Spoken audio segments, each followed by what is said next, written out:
نحمده ونصلي على رسوله الكريم اما بعد۔ معزز سامعین، السلام علیکم ورحمۃ اللہ وبرکاتہ۔ سلسلہ نمبر 5 کی گفتگو مکمل ہوئی، جس کے اندر قربانی کا نصاب، ایام قربانی اور وقت کے متعلق بات رکھی گئی تھی، اور آج سلسلہ نمبر 6 کے اندر قربانی کا جانور اور اس کی عمر کے متعلق گفتگو ہوگی انشاءاللہ۔ محترم، قربانی کے جانور قرآن، حدیث اور اجماع سے ثابت ہیں۔ قرآن، حدیث اور اجماع سے ثابت ہیں، جنہیں شریعت مطہرہ نے متعین اور مقرر کر رکھا ہے، جن میں بکرا بکری، بھیڑ بھیڑا، دمبا دمبی، گائے بیل، اونٹ اونٹنی، بھینس بھینسا شامل ہیں۔ ان کی قربانی ہو سکتی ہے۔ یہ سارے قربانی کے جانور ہیں۔ ان کے نر اور مادہ کو قربانی کے لیے ذبح کیا جا سکتا ہے۔ ان کے علاوہ اور کسی جانور کی قربانی جائز نہیں ہے۔ ان کے علاوہ کسی اور جانور کی قربانی جائز نہیں ہے۔ اسی طرح ہرن کی قربانی، گھوڑے کی قربانی اور دوسرے حلال جنگلی جانوروں کو قربانی میں ذبح نہیں کیا جا سکتا۔ اگر کوئی ہرن کی قربانی کرتا ہے یا کسی حلال جنگلی جانور کو قربانی میں ذبح کرتا ہے تو یہ قربانی درست نہیں ہوگی، کیونکہ اصل میں یہ وحشی اور جنگلی جانور ہیں۔ ان کی نشو و نما، ان کی پیدائش جنگلوں میں ہوتی ہے۔ یہ جنگلوں میں رہتے ہیں۔ عام طور پر عرف عام کے اندر ان جانوروں کو پالنے کا رواج نہیں ہے، تو کسی ایک شخص کے پال لینے سے یہ پالتو جانور نہیں بن پائیں گے۔ ان پر پالتو جانور کا حکم نہیں لگے گا۔ تو اگر کوئی شخص یہ سمجھ لے کہ اگر وہ ہرن کو پال لیتا ہے یا کسی حلال جنگلی جانور کو پال لیتا ہے، جیسے نیلگائے وغیرہ، تو پال لینے کے بعد وہ قربانی کرے گا تو قربانی ہو جائے گی، یہ غلط ہے۔ اس کی قربانی نہیں ہوگی۔ قربانی انہی جانوروں کی ہوگی جس کی تفصیل قرآن، حدیث اور اجماع سے ثابت ہے۔ وہ ہیں بکرا بکری، بھیڑ بھیڑا، دمبا دمبی، گائے بیل، اونٹ اونٹنی، بھینس بھینسا۔ انہی جانوروں کی قربانی ہو سکتی ہے۔ ان کے علاوہ کسی اور جانور کی قربانی نہیں ہو سکتی۔ اس کے اندر میڑا بھی شامل ہے۔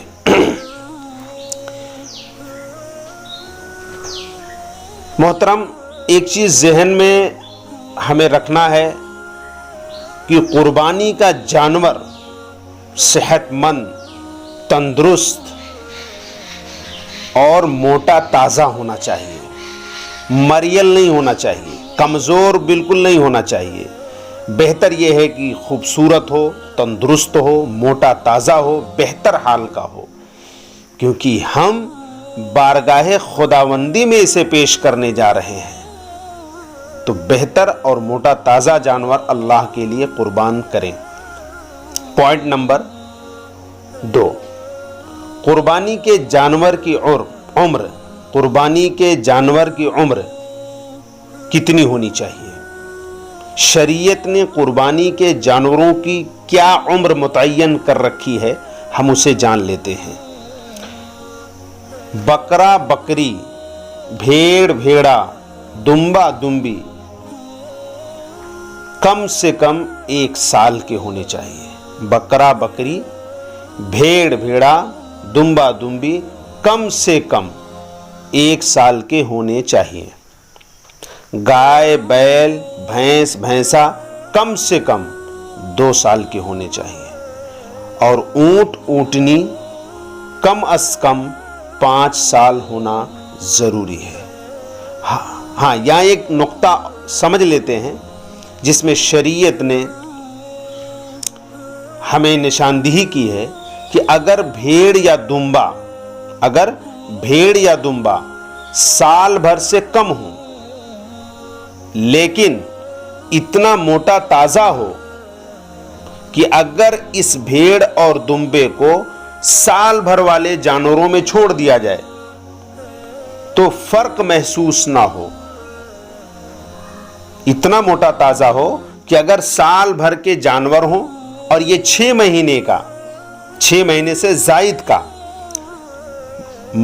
بھیڑا ان میں چھوڑ دیا جائے تو کوئی فرق محسوس نہ ہو، تو ایسے موٹے تازے تندرست بھیڑے کی یا دمبا دمبی کی قربانی ہو سکتی ہے اور ان کی قربانی جائز ہے، لیکن ذہن میں رکھیں کہ یہ 6 مہینے سے کم کے نہ ہوں، 6 مہینے سے زائد ہوں۔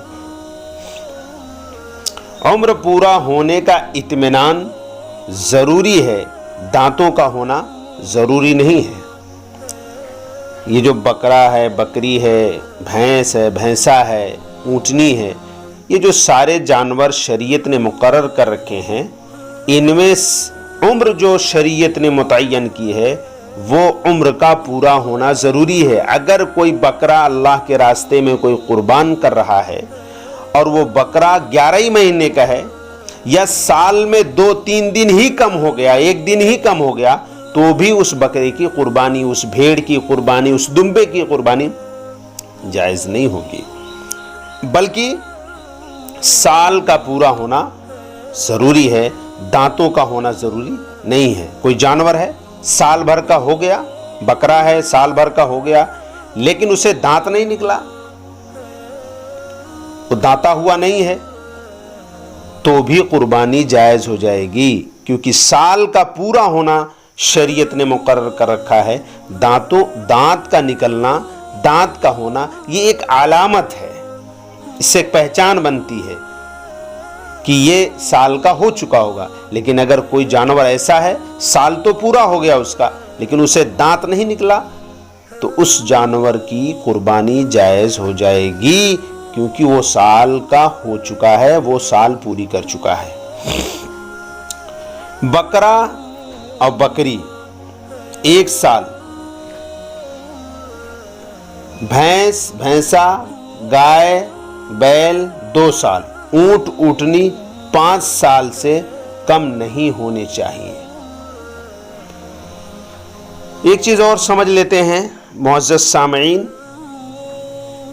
ہمارے درمیان بار بار ایک بات آتی ہے، ہم سنتے ہیں کہ مرغی کی قربانی جائز ہے، انڈے کی بھی قربانی جائز ہے۔ تو میں صاف کر دوں،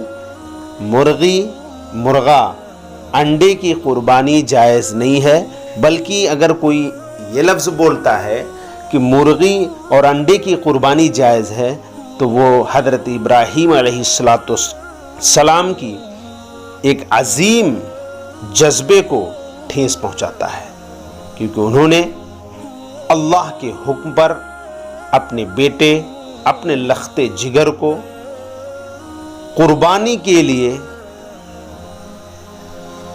قربان کرنے کے لیے صدق کو دل سے، اپنے بیٹے کی ہر محبت کو، ہر پیار کو ایک طرف رکھ کر کے اللہ کے حکم کو مد نظر رکھتے ہوئے اتنا عظیم، اتنا بڑا کارنامہ دینے کے لیے تیار ہو گئے۔ اللہ تبارک و تعالیٰ نے آیت نازل فرمائی، قد صدقت الرؤیا انا کذالک نجزی المحسنین، ابراہیم ہم قربانی تمہارے بیٹے کی دلانا نہیں چاہتے تھے، لیکن تمہارا جذبہ، تمہارا ارادہ، تمہارا عزم اتنا پختہ کہ تم نے اس امر کو پورا کرنے کے لیے پوری کوشش کی۔ اتنا عظیم عمل، یہ مرغی اور مرغا اور انڈے کی قربانی بول کر ایک طرح سے اس کا مذاق ہے، اس لیے ہم اس طرح کی نہ گفتگو کریں، نہ اس طرح کا سامعین تمسخر والے جملے استعمال کریں۔ اس سے بچیں خود بھی اور دوسروں کو بھی بچانے کی کوشش کریں۔ قربانی کے لیے وہی جانور ہیں جن کو شریعت نے مقرر کر رکھا ہے، جن کی تفصیل ہم نے آپ کے سامنے رکھی۔ اب ایک مسئلہ اور ہے جنہیں ہم سمجھ لیتے ہیں۔ قربانی کے جانور میں کتنے لوگ شریک ہو سکتے ہیں؟ قربانی کے جانور میں کتنے لوگ شریک ہو سکتے ہیں؟ تو میں صاف کروں، اگر قربانی کا جانور بکرا، بکری، دمبا، دمبی، بھیڑ، بھیڑا ہے تو وہ صرف ایک آدمی کی طرف سے ہوگا، اس میں صرف ایک آدمی کی قربانی ہو سکتی ہے۔ اور اگر بڑا جانور ہے، بھینس ہے، اونٹ ہے، وغیرہ وغیرہ، تو اس میں 7 آدمی شریک ہو سکتے ہیں، 7 سے زیادہ شریک نہیں ہو سکتے۔ تو بکرا، بکری وغیرہ میں ایک آدمی، اور اگر بڑا جانور ہے، بھینس وغیرہ، اونٹ وغیرہ، تو اس میں 7 آدمی شریک ہو سکتے ہیں۔ محترم سامعین، ہمارے سلسلے کی یہ 6ٹھی کڑی اور اس سلسلے کی چند اہم گفتگو آپ کے سامنے مکمل ہوئی،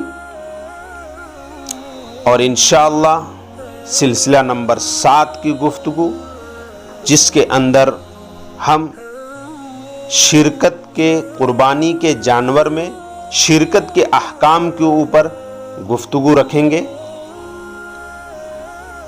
اللہ سے دعا ہے کہ اللہ تعالی ہم سب کو قربانی کے اندر کامل احتیاط، کامل تقوی اور پورے ہی دل کی خوشی کے ساتھ اس عمل کو انجام دینے کی توفیق نصیب فرمائے۔ وما علینا الا البلاغ۔